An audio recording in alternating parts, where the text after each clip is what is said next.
Hi there, welcome to my views and news. Three news stories. Firstly, Fano groups have adopted a very clever strategy against the Ethiopian National Defense Force.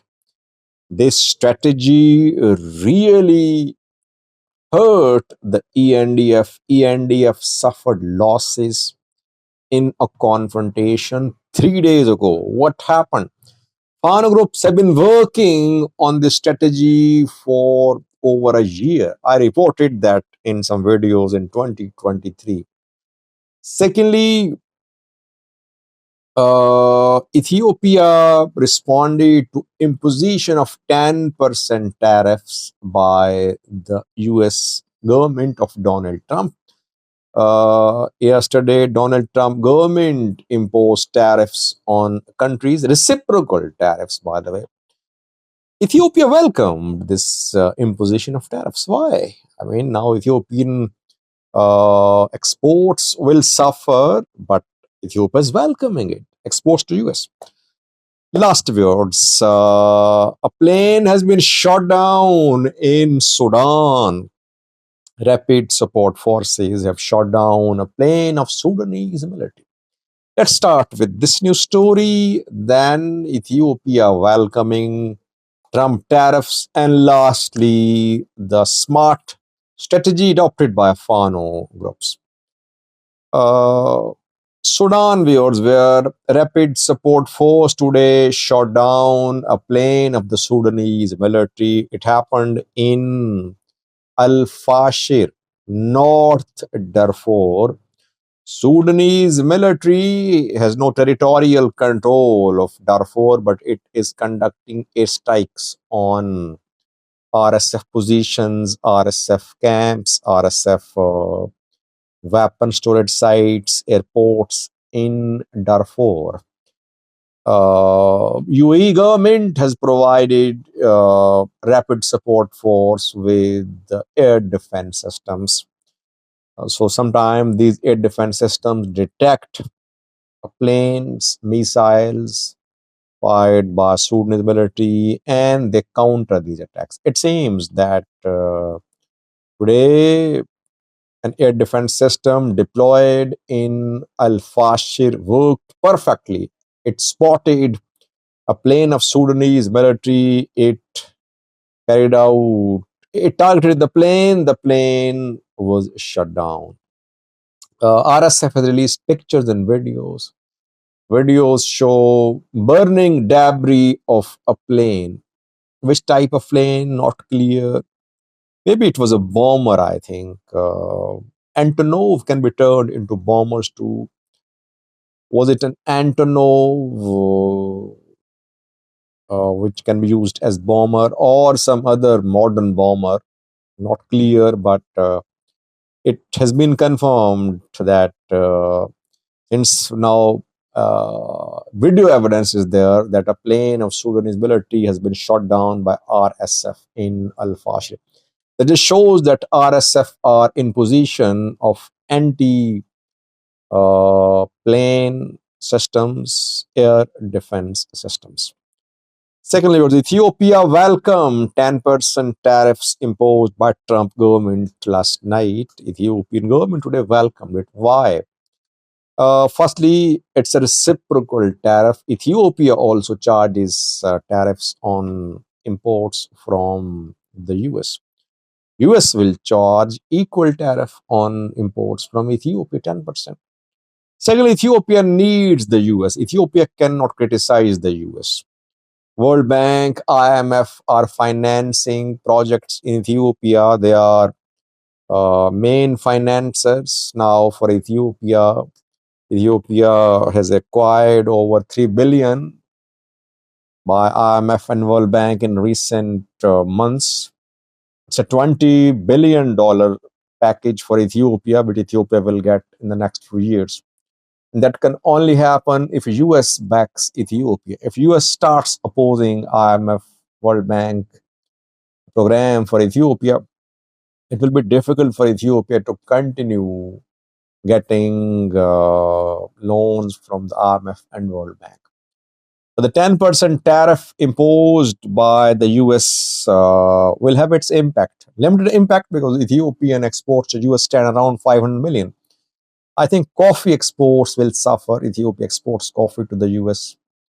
Ethiopia was suspended from AGOA by the US over 2 years ago. Ethiopian government hoping that it will get restoration of its status. AGOA, African Growth Development Act, gives duty-free access to products manufactured in some countries to US market. Ethiopia had this duty-free access to US markets in the past, but after Tigray war, Ethiopia was removed from AGOA. It has since then been trying to get its status restored. Let's see. Will US restore its status? It seems Trump government won't now restore the status. Trump government wants to impose as many tariffs as it can. It wants to decrease its budget deficit and raise more revenue for its own people. Now it's Fano. Fano groups have adopted a very clever strategy.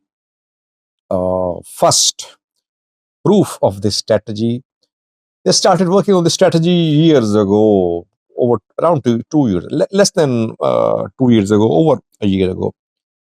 They wanted to create splits in the Ethiopian National Defense Force. They wanted to infiltrate ENDF and regional forces. And they started their work over a year ago. ENDF Amhara forces conduct recruitments, and Fano fighters, they ensured that their fighters infiltrate security forces in the region and on federal level. This is what happened in the case of Strike Force. Strike Force, or anti-riot force, is being established in the Amhara region. Thousands are being recruited and trained. A few days ago, I told you that after the graduation ceremony of Strike Force, dozens of Strike Force members were detained, and investigation was launched into their alleged contacts with Fano, their contacts or their families' contacts with Fano, because there was a suspicion that some of them might be Fano's men. And I think they are still suspended under inquiry. On Monday, Fano fighters and Strike Force members jointly fought the Ethiopian National Defense Force. Several Fano-backed sources claimed there was a clash between Fano and military in North Gujum on the 31st of March, on Monday. It wasn't between Fano and military. It wasn't between Strike Force and military. Fano also reported that the clash was between Strike Force and military. But what I have learned is that it wasn't just between Strike Force and the military. Strike Force is under military control, anti-riot or Strike Force under military control. But reportedly, Fano fighters and anti-riot Strike Force members, they jointly fought the Ethiopian security forces. So Fano activated their assets, who infiltrated Strike Force, and Fano fighters and these anti-riot force members, they surrounded ENDF. In that clash, ENDF suffered heavy losses. It happened in North Gojam zone, the 31st of March. Whenever ENDF suffers losses, after that, ENDF carries out revenge attacks. If you remember, it happened in Meravi last year. ENDF suffered losses at the hands of Fano, and then ENDF soldiers entered Meravi town. They killed people indiscriminately. They didn't allow dead bodies to be picked by the Meravi residents. Dozens were killed back then. I did a video on that. I remember it was over a year ago. Now, a similar incident happened in North Gojam in and around Barakat town. After after Fano and Strike Force jointly fought the Ethiopian security forces, inflicting losses on the Ethiopian National Defense Force. Fighting went on for several hours. When fighting ended, ENDF soldiers they stormed Barakat town. Fighting was in the outskirts of Barakat town. After the fighting subsided or it ended, the ENDF entered Barakat town. And then they started house to house searches and raids, and they started killing people indiscriminately, accusing them of supporting Fano fighters. A priest was also killed. Around 40 casualties are being reported by residents of the area. This town is close to Miravi. Just 20 kilometers away from Miravi is this town, Barakat. So the incident which I mentioned a few minutes ago happened in Miravi over a year ago. Similar incident. This time in Barakat town, and here again, dead bodies were not allowed to be picked by the residents for almost 24 hours. Dead bodies just stayed there. Security forces wanted to terrorize people.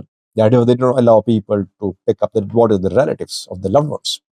After 24 hours, ENDF and locals negotiated. ENDF withdrew, and dead bodies were collected by the residents, and then funeral ceremonies were held.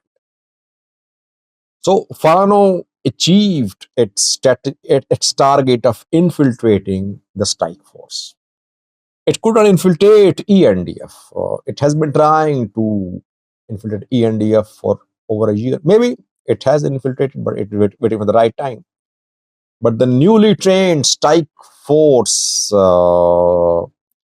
perhaps is not free from Fano's influence. That is why I say that the day ENDF withdraws from the Amhara region, Amhara regional forces will crumble. They won't be able to stand up to Fano fighters. Thanks for watching.